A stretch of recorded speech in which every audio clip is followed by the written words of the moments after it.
Hey, you're watching Canada Archery Online. I'm Andrew. Today we're doing a bow on a budget review. So what I have here is the Kinetic Valenz riser and the Kinetic Honoric limbs. These together are a surprisingly effective beginner to intermediate combination.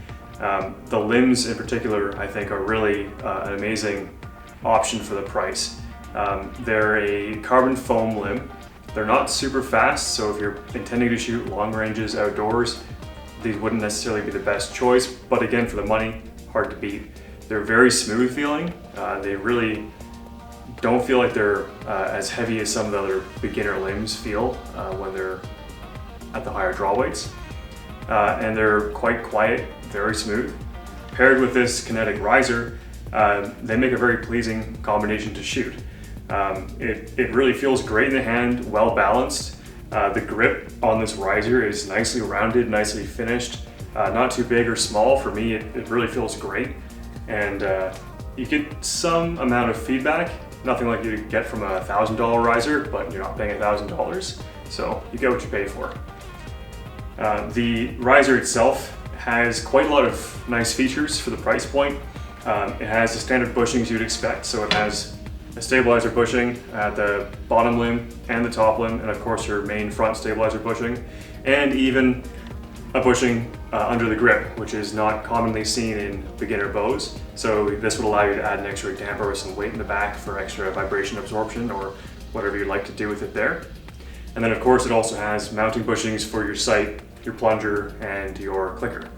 So speaking of the clicker, unlike many bows actually, this comes with two different lengths of the clicker plate the clicker strikes against. So here, for me, if your arrows are a little bit on the longer side, you can attach this longer clicker plate to give you a bit of extra reach.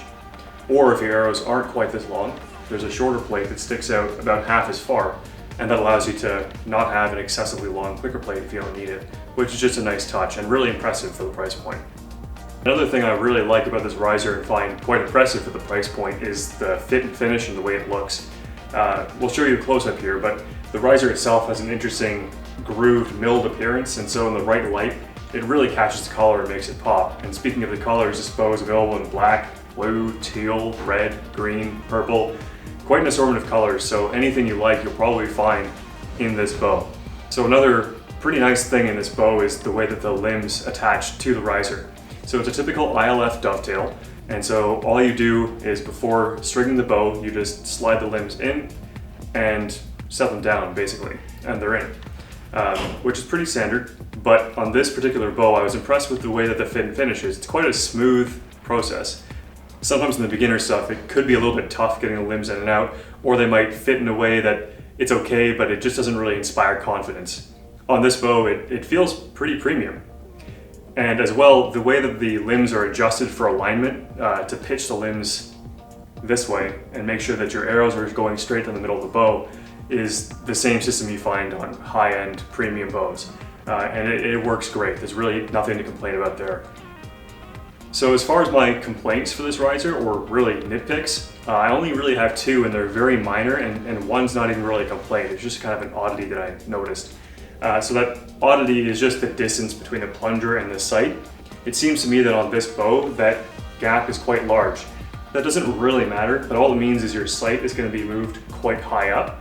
And so especially if you're shooting further distances where you need your sight pin to be lower down, you might run out of bottom space depending on which sight you're using. I don't think it would really be a real problem, but it's just something to watch out for compared to maybe other risers.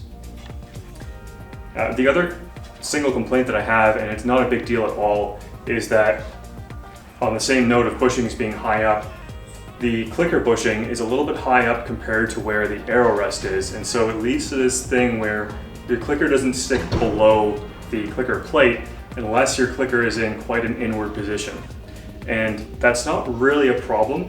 You still get enough clicker contact that it's going to click loudly against the plate, but it does mean that if you have a higher knocking point for your particular setup, you might have an issue if the clicker is too far out, of it not really reaching down low enough to get to your arrow.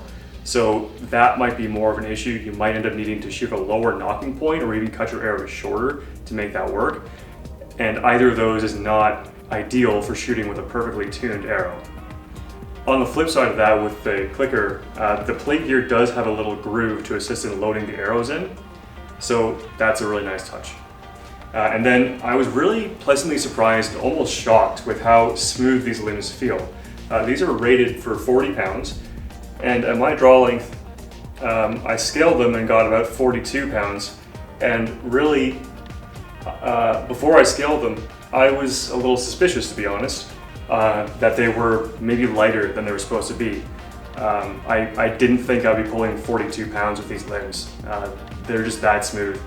So for people who are not really as physical and not maybe competitive as much and don't shoot 1,000 arrows a week, this would be a great option for someone who's just more of a casual shooter and wants to have a good time and not really go home exhausted or have to work out in the gym just to be able to shoot their bow. So for my final thoughts on this bow, I think this is an amazing bow for a beginner or even going into intermediate, and if you plan to stay shooting at an intermediate level for quite some time. A lot of bows that are in the sort of budget beginner category, you can't shoot with the heavier draw weights. The risers can't handle the heavier draw weight limbs. This one can. I was shooting this at 42 pounds and it felt totally fine. And so if you were to start off as a beginner with this bow, there's a lot of room to grow, and the riser in particular, you wouldn't need to replace it for a long time. It would just be a preference thing at that point. There's no technical reason that you would really outgrow this bow. So in that sort of sense, this is a great purchase. It's a really great value for money. Okay, so those are my thoughts on this Kinetic Valenz riser and Honoric limbs. Thank you for watching. Have a great day.